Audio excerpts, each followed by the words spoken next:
정말 미국의 경제 상황인데 우리한테 실시간으로 영향을 미치고 있거든요. 그렇습니다. 미국의 인플레이션은 지금 뭐 냉면 한 그릇에 5만 원 이게 무슨 말이에요? 왜냐면 22불도 오른 거거든 이것도. 텍스랑 그 팁을 붙이니까 5만 원 고물가 경기 침체가 나오는 거고.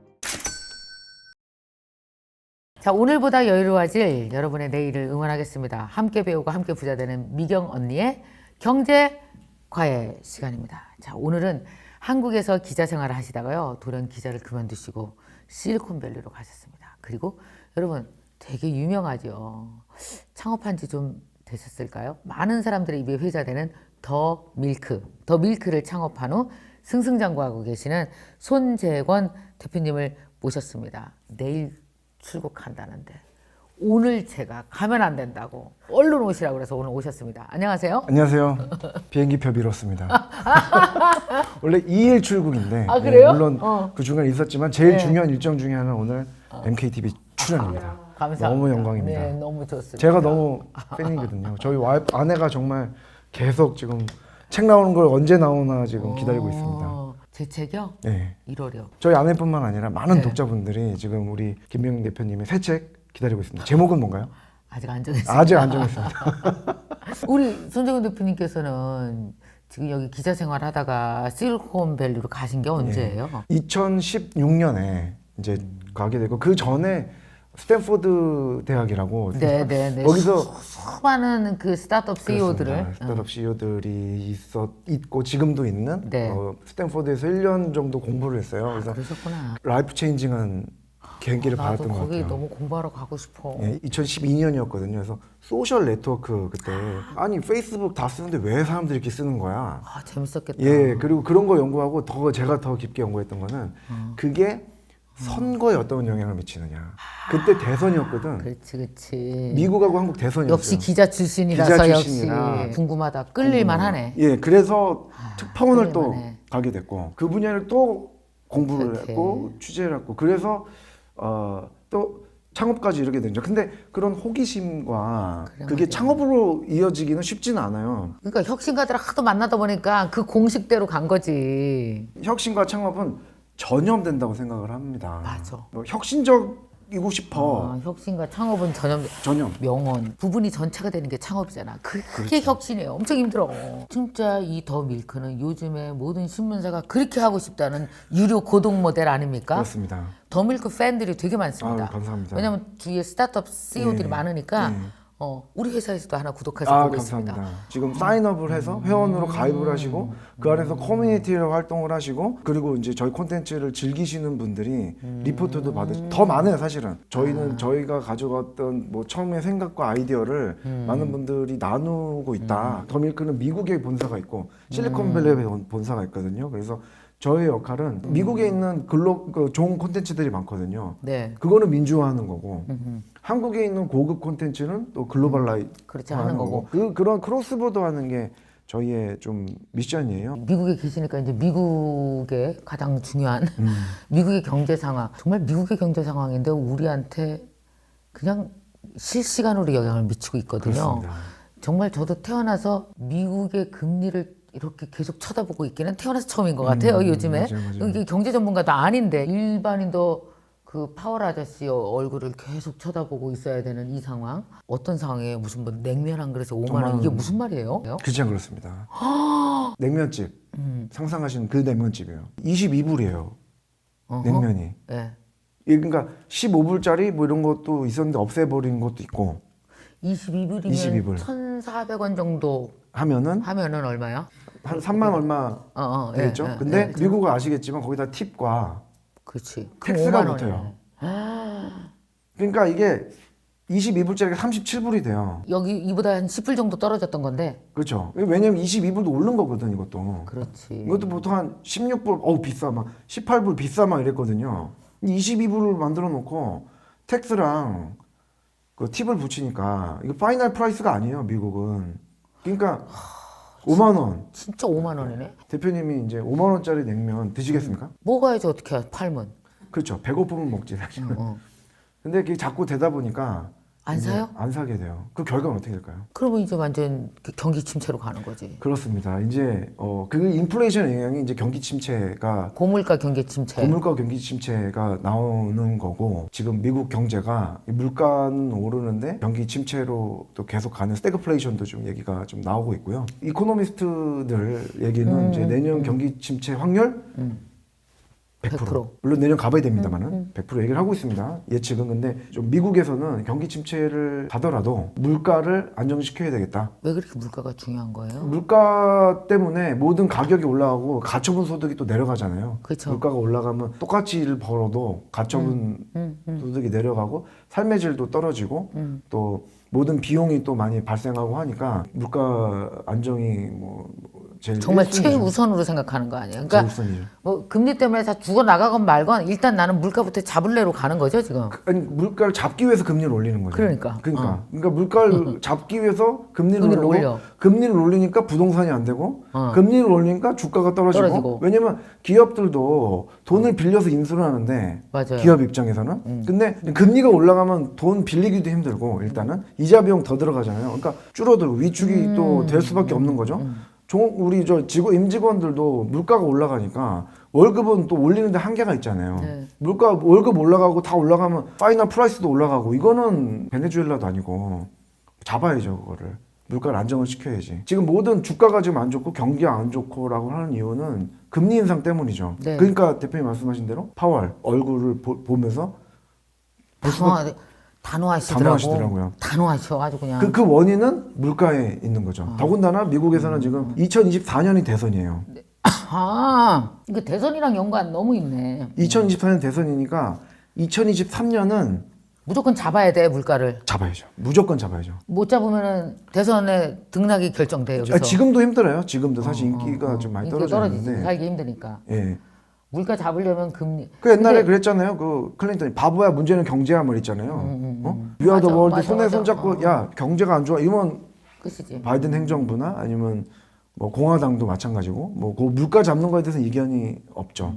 이게. 근데 문제는 예전에 이제 물가를 안정화시켰던 네. 원인이 사실은 세계화잖아요. 중국에서 싼 제품 가져오고 그 다음에 IT의 발전. 아마존으로 저렴한 거 막 사거든요. 네. 어쨌든 모든 원가 절감이 다 가능한 게 세계화 때문이었던 거잖아요. 세계화와 그쵸. IT의 발전이 맞물려가지고 맞아요. 물가 안정을 한 거죠. 그러니까 경제 성장이 그렇게. 지난 20년간 경제 성장하는데 물가 원래 올라가야 되는 거거든요. 네. 그렇지 않나요? 월급이 올라가는데 물가가 내려갈 수는 없지. 네. 집값도 올라가는데 물가가 네. 내려가. 물가는 안정화돼 있어. 경제 상식적으로는 말이 안 되는데 네. 말이 안 된 걸 가능하게 만들었던 거는 중국 때문이었고 세계화 때문이었고 IT 때문이었죠. 오케이. 플랫폼의 발전. 네네네. 그게 무너진 거죠. 중국 이제 끝났어.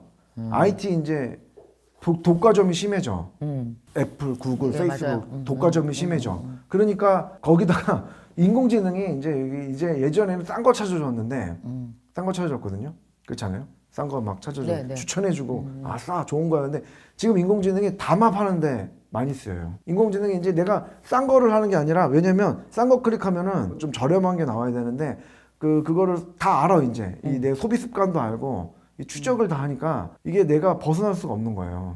그 다음에 미국에 있는 여행 사이트들도 한 회사 익스피디아가 한 수십 개 가지고 있고 부킹닷컴이 또 수십 개다가 그 상황에서 팬데믹에 또 그 회사들 컨솔리데이션 즉 네. M&A가 많이 됐어요. 그러다 보니까 소비자들이 지금 벗어날 수가 없는 독과점에서 못 벗어나. 못 벗어나는. 그들이 만든 데서 못 벗어나는 거지. 그렇죠. 그러니까 뭐 미국에서도 독과점 업체 해체하라고 막 이렇게 막 네. 가지는 거 막 때리고 하잖아요. 플랫폼 뭐. 그 지금 사실이죠. 그것도 그러니까 물가 인상 그리고 이런 것들이 좀 구조적이다. 분석이 설득력을 얻고 있는 거죠. 일시적이 아닐 수 있다. 그러면 어떻게 해야 되지? 자, 코로나 때 돈이 너무 양적 완화로 너무 많이 풀려서 그거 걷어들이느냐고 잠시 이럴까야가 아니고 지금 여기 말씀하신 걸로 보면은 세계 전체가 세계화와 중국 IT 때문에 지금 현재 우리는 물가 안정을 이루면서 경제 발전을 이뤄왔는데 그게 지난 20년으로 본다면 2년으로 보는 게 아니라 코로나 이전 이후 2년을 보는 게 아니라 20년 길게 보자는 말씀이신 그렇죠. 거죠. 길게 보자는 거죠. 그런 시각이 지금 오케이. 필요하다. 돈이 너무 많이 풀린 것도 사실이지만 그 원인은 사실 이제 외국에 정가하고 있는 거거든요. 달러를 인플레이션 많으니까 이게 달러가 많으면 올라가잖아요. 그러니까 달러를 풀어야 되잖아. 오케이. 그럼 자기 좀 내려갈 거 아니에요, 그나마. 그러다 보니까 그 달러를 풀려고 지금 고통을 전 세계에 안겨주는 거죠. 그런 그 다음 액션은 뭐예요? 그럼 고환율의 고통 다음에. 뭐 근데 여러 가지 원인이 있어요. 지금 사실은 여러 가지 하나의 원인만 있는 건 아니고 복합적인 원인이 좀 같이 있어서 큰 틀에서의 경제 변동, 지각 변동 아니면 뭐 그런 수준의 변화가 있는 거죠. 그래서 레리 핑크라고 네. 하는 블랙락 CEO거든요. 네, 네. 블랙락 CEO가 올 3월에 주주레터, 매년 3월에 주주레터를 씁니다. 작년에 우리가 어땠고 성과가 어땠고 주주들한테 네. 편지 쓰잖아요. 그 설명하면 작년에는 ESG를 썼어요. 맞아요. 올해는 뭐라고 했냐면 올해 주제는 세계화는 끝났다라는 거였어요. 30년간 지난 30년간 세계화 끝났다. 주주레터는 주주들한테 자기의 시각을 바뀌고 앞으로 투자를 이 방향으로 하겠습니다. 하겠다라는 걸 미리 얘기를 하는 건데 그 본인이 가지고 있는 미래에 대한 인사이트를 보여주겠네요. 그럼. 보여주는 게 주주레터인데 거기에서 오케이. 지난 30년간의 세계화는 끝났다. 이제 그런 걸 전제로 투자 방향을 검토하겠다. 릴로케이션 하겠다. 어떻게 보면은 지금의 변화는 일시적이길 원합니다. 하지만 일시적이 아닐 수가 있다. 그리고 더군다나 큰 변수는 또 중국의 시진핑 3연임 종신으로 사실상 종신으로 된 거, 미국과 중국 완전 갈라서 있는 거, 그리고 전쟁 푸틴이 일으키고 있는 전쟁이 언제 끝날 것이냐. 그 소위 말하는 에그플레이션이라고 하는 농업 물가 인상이 사실 뭐 한국은 뭐 한국도 많이 올라가고 있지만 좀 유럽은 난리예요. 빵 먹고 살잖아요. 근데 밀 물가 올라가지고 이게 그걸로 폭동이 일어나기도 하거든요. 중동 아랍의 봄 같은 경우는 그 처음에 촉발이 그 밀 가격 인상이었어요. 그러니까 그 시장 물가가 인상이 돼가지고 그런 원인이 좀 있었거든요. 그러니까 전체적인 그 먹거리 가격의 불안정, 전쟁의 영향 후폭풍이죠. 그리고 이것도 그 공급망의 붕괴. 왜냐면 중국이 지금 공급망 붕괴했으니까. 그리고 중국 중심의 자기 세계는 자기네들이 하겠다. 러시아는 자기네들이 하겠다. 아니 중국하고 러시아 붙으면은 지금 인구가 몇 명입니까? 영향의 직격탄을 대한민국이 좀 받고 우리가 한국에 있지만 그런 거를 좀 받고 있는 거고 세계적인 큰 흐름을 우리가 알고 선제적으로 좀 인식을 하면서 대응을 해야 돼요. 이거는 경제와 다 맞물려 있어요. 우리 다 연결돼 있잖아요. 그러니까 경제와 뭐 지정학, 정치, 국제, 뭐 국내 이런 것들이 다 문화 맞물려 가지고 있어서 좀 종합적인 좀 사고가 좀 필요한 것 같아요. 개인으로서는 좀 종합적인 사고가 좀 필요한 것 같고 그게 영향을 미치는 게 내가 부동산 같은 경우도 네. 내가 이걸 팔아야 돼? 아니면 말아야 돼? 뭐 이런 결정도 의사결정도 그런 거를 좀 보면서 보니까 더 모르겠던데요. 예. 일단 한국은 또 인구 절벽이 또 플러스 돼가지고 더 좀 쉽지 않은 상황이고 잘 생각해야 돼요. 무슨 얘기냐면 대한민국은 지난 해방 이후에 독립 이후에 60년간 운이 좋고 우리가 열심히 한 거에 대한 보답이 왔어요. 왜냐면 성장을 했죠. 그 보릿고개 시절 우리가 못 살던 시절에는 그 미국의 성장과 우리의 또 미국이 막 이렇게 뭐 그런 성장하고 이런 영향을 받았고 냉전 시대에도 우리가 미소 갈등에 있어서 대한민국이 또 미국의 또 수혜를 받았지 않습니까? 대한민국이 그 당시 GDP 수준에서 올림픽을 치러냈다. 어메이징한 거죠. 그래요. 어떻게 했나 모르겠어. 맞아, 진짜 빨빨로. 근데 88년대 대한민국 올림픽을 했어. 맞아. 어메이징한. 맞아. 그것도 진짜. 성공적으로 했죠. 어메이징한 거죠. 맞아요. 진짜로. 그 냉전에 우리가 그 올림픽 끝나고인가 그 즈음에서 우리 해외여행 뚫렸어요. 그렇죠. 그 전까지는 해외여행 아무도 못 갔어요. 못 갔는데 여행자는 92년부터 맞아. 자유화가 된 올림픽 겁니다. 이후에. 그 당시에 냉전 우리 시대였고 그냥 뭐 외국인 때로 그때 제일 많이 봤잖아 올림픽 때. 올림픽 때 와 외국인이 얼굴이 하얀 사람이 있네. 외국인 저렇게 많아. 올림픽 때 한꺼번에 들어와서 놀랬잖아. 호돌이. 예. 호돌이. 호돌이. 나이가 너무 죄송합니다. 붉렁새. 굴렁쇠. 예. 그런 상황이었고 또 중국의 성장, 중국의 WTO 가입, 네네. 그리고 중국이 한중 수교 91년 흥묘백묘 이러면서 실리, 후진타오, 장점인 뭐 이렇게 그러니까 정말 오픈되어지고 서로 손잡고 연결하고 세계화가 지난 20년간 막 일어난 거예요. 그렇죠. 거기에 거기에. 중국 성장의 혜택을 또 한국이 본 거예요. 왜냐면 우리는 중간지 국가예요, 대한민국은. 그러니까 수출도 많이 하고. 우리 수출은 다 중국으로 하고 중국에서 미국으로 가. 우리는 그걸 중간재라고 하는데 한국 반도체, 그다음에 자동차 부품, 우리 핵심이잖아요. 그쵸. 자동 완성차도 있지만 그러니까 그 와중에 우리가 완성차도 만들고 핸드폰도 만들고 TV도 만들고 이런 것들을 잘 해온 거예요. 우리의 생존 전략으로. 그러니까 중간지 국가로서의 대한민국의 위치가 있거든요. 글로벌 서플라이 체인에. 그런 것도 중국의 성장과 맞물렸죠. 지난 30년간 이렇게 왔는데 대한민국이 앞으로 어떻게 될 거냐. 냉전의 수혜도 끝났고 네. 중국의 성장의 수혜도 끝났고 앞으로 무슨 걸로 우리가 먹고 살 것인가. 지금 그 고민을 해야 돼요. 개인이 어떻게 할 수는 없네요. 그러니까요. 좀 더 큰 틀에서 좀 봐야 되는군요. 이런 상황들을. 그죠? 그렇습니다. 그리고 기본적으로는 다 인터넷을 하고 있기 때문에 다 연결이 돼 있다는 걸 기본으로 네. 가정을 하고 다 그 영향을 굉장히 많이 받아요. 글로벌 차원에서는 되게 분열이 돼 있다, 분열되고 있다 이런 것도 좀 인식을 하면서 한국에 이번에 또 출장 와가지고도 많이 들은 게 중국을 아는 분들도 많고 미국 아는 분도 상당히 많아요. 뭐 그렇긴 한데 이거를 그렇다면 우리가 어떤 선택을 할 것이냐에 대해서는 어느 누구도 좀 얘기 제대로 하는 사람은 많이 없어요. 그래서 우리가 국가적으로도 그렇고 조직적으로도 그렇고 개인으로도 그렇고 여기서 어떤 선택을 할 것이냐. 예전에는 우리가 미뤄왔어요 선택을. 그걸 이제 전략적 모호성이라는 이름이 있거든요. 네. 예, 스트래티직 앰비규이티라는 외교안보 용어가 있어요. 예, 전략적 모호성으로 우리가 여기 또 이 편도 아닌 것 같고 이 편도 아닌 것 같고 뭔가 흐릿하게 해가지고 막 근데 우리 원래 입장이 모호할 때 너무 많아. 항상 선택 못하고. 그렇죠. 근데 방법이 없죠. 그게 지금까지 잘 해왔는데 이제 앞으로는 선택에 만약에 이제 강요하는 게 오면은 왜냐하면 지금 옛날처럼 좋은 게 좋은 세계화로 섞이는 게 아니라 이제 점점 분리되려고 하니까. 분리되려고 하니까. 우리는 분리의 너 시점에 우리 어디 편이야? 막. 우리 그거 물을 때마다 너무너무 그냥 힘들었잖아요. 그러니까 이제 우리의 더 그런 일이 답을 생기겠네요. 우리의 답을 좀 만들고 또 설득을 국가적으로도 그렇고 조직적으로도 그렇고 해야 되지 않을까.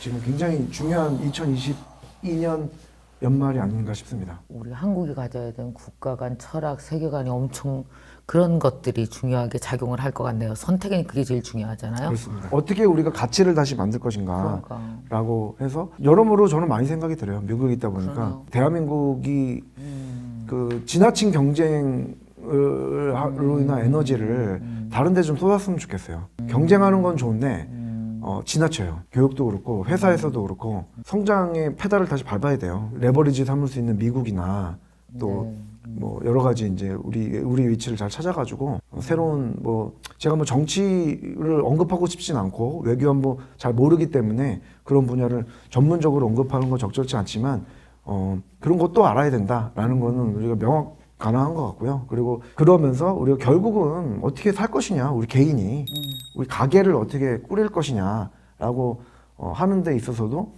이런 그 거시적인 흐름을 민감하게 받아들여야 되지 않을까라는 생각을 하게 됩니다.